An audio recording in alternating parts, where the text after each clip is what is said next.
Ini merupakan salah satu topik di Departemen Ilmu Penyakit Mulut yang dimana Departemen Ilmu Penyakit Mulut ini hafalannya cukup banyak ya teman-teman. Jadi di sini saya harap teman-teman semua memperhatikan karena nanti di akhir mungkin nanti saya akan meminta feedback dari teman-teman menjawab beberapa pertanyaan yang akan diajukan oleh saya. Jadi sebelum teman-teman nanya ke saya akan nanya dulu ke teman-teman. Oke, baik. Jadi terima kasih atas kesempatannya teman-teman semua. Pada malam hari ini, perkenalkan saya Dr. Gigi Aisyah Rahmadani, merupakan salah satu master tutor di Academy, akan menjelaskan tentang manifestasi infeksi di rongga mulut. Dan semuanya sudah melihat layar saya dan suara saya ya, sudah mendengarkan suara saya.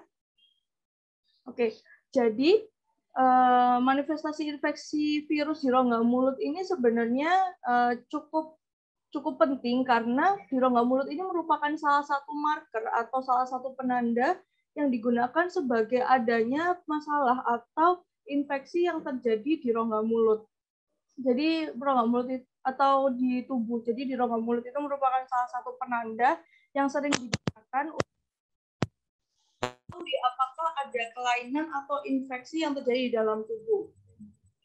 Untuk manifestasi infeksi virus di rongga mulut sendiri sebenarnya cukup banyak ya teman-teman. Kalau teman-teman baca-baca sebenarnya ada berbagai macam, namun di sini saya sharing itu hanya yang sering keluar aja.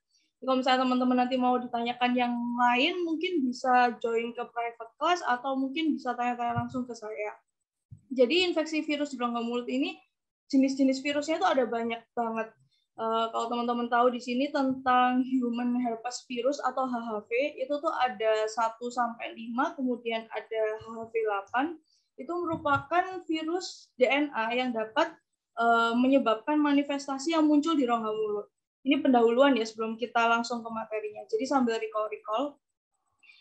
Jadi HHV itu ada HHV 1, HHV 2, HHV 3, HHV 4, HHV 5, dan HHV 8.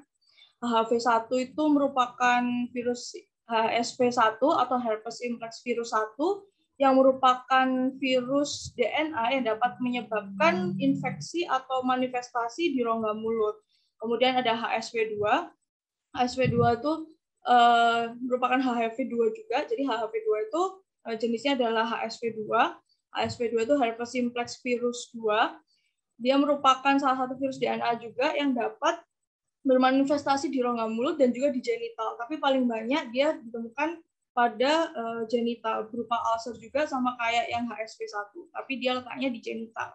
Kemudian ada HHV3 atau human herpes virus 3. Itu virusnya yang dapat menyebabkan itu adalah varicella zoster atau varicella zoster virus atau VZV yang teman-teman sekalian tahu, biasanya menyebabkan cacar air atau cacar ular. Penyakitnya biasanya kalau teman-teman sering mendengar atau sering menemukan pasien dengan keluhan herpes zoster dengan diagnosis klinis herpes zoster atau diagnosis klinis berupa varicella atau chickenpox.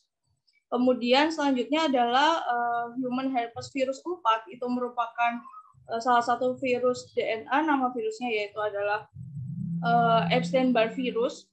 Jadi Epstein-Barr virus itu merupakan salah satu virus DNA yang dapat menyebabkan manifestasi klinis, dapat berupa OHL, oral hairy leukoplakia yang sering teman-teman dengar, atau infeksi-infeksi lainnya. Gitu. Terus ada juga HHV5 dan yang terakhir adalah HHV8. Nah, HHV8 itu yang biasanya sering keluar tuh biasanya adalah kaposisarkoma yang sering ditemukan. Kaposisarkoma atau kelainan-kelainan seperti nasofaring sarkoma lainnya. Kemudian HHV5 biasanya tadi saya lupa menyebutkan HHV5 itu adalah infeksi mononukleus biasanya. Itu. Oke, kita lanjut ya.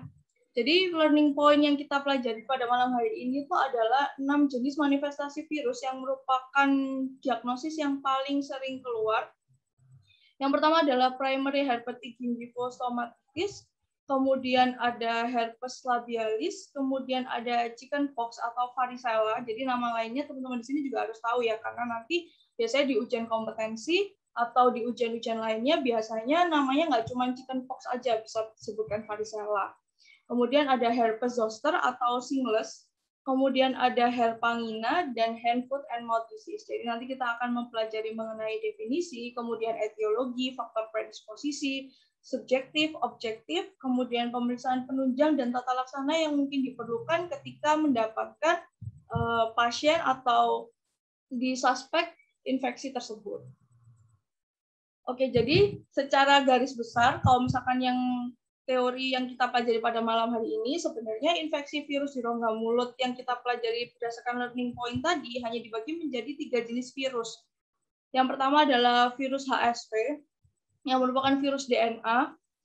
Biasanya virus HSV ini manifestasinya berupa dua jenis penyakit atau 3 jenis penyakit. Jadi biasanya PHGS atau primary herpetic gingivostomatitis, dan yang kedua itu adalah infeksi sekunder herpes, biasanya ngomongnya, atau recurrent herpes. Nah, recurrent herpes ini dibagi menjadi herpes labialis yang terletak pada ekstraoral, dan yang satunya lagi adalah recurrent intraoral herpes, di mana herpes namun dia terletak pada intraoral.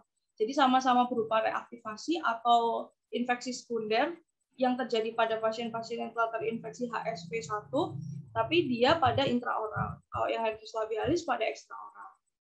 Kemudian ada varicella zoster virus atau VZV.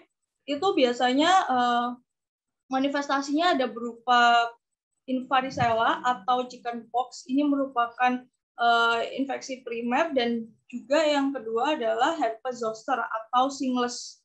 Jadi boleh disebutkan herpes zoster atau shinglesnya aja. Kemudian yang terakhir adalah Coxsackie virus. Coxsackie virus ini merupakan salah satu virus RNA. Kalau teman-teman tahu, biasanya virus RNA itu contoh yang lain selain Coxsackie virus itu bisa paramyxovirus. Paramyxovirus itu yang biasa menyebabkan measles, mumps, rubella. Nah, itu adalah Coxsackie, itu adalah virus RNA. Nah, virus RNA lainnya itu yang kita bahas pada malam hari ini adalah Coxsackie virus. Coxsackie virus ini dia menyebabkan manifestasi berupa herpangina yang biasanya ditemukan pada daerah tenggorokan yang dapat menyebabkan kesulitan menelan pada pasien-pasien yang menderita herpangina.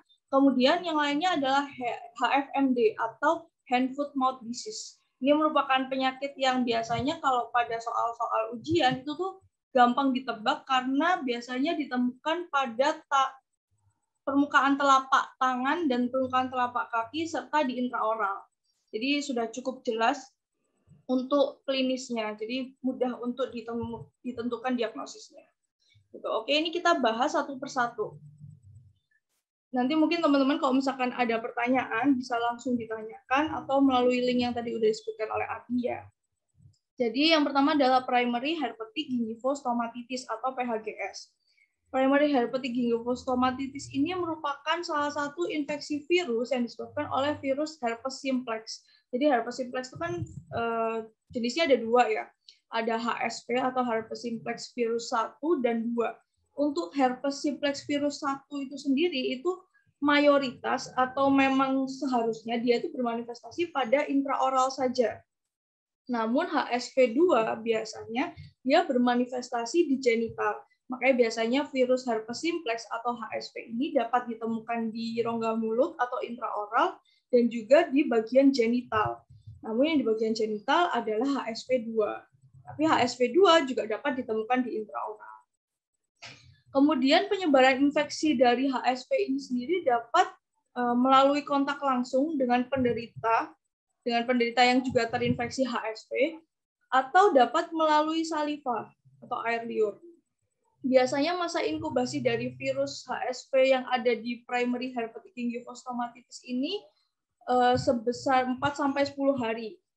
Kemudian dapat terjadi pada semua usia, jadi tidak hanya pada usia muda, tapi juga pada dewasa juga bisa, atau pada lansia.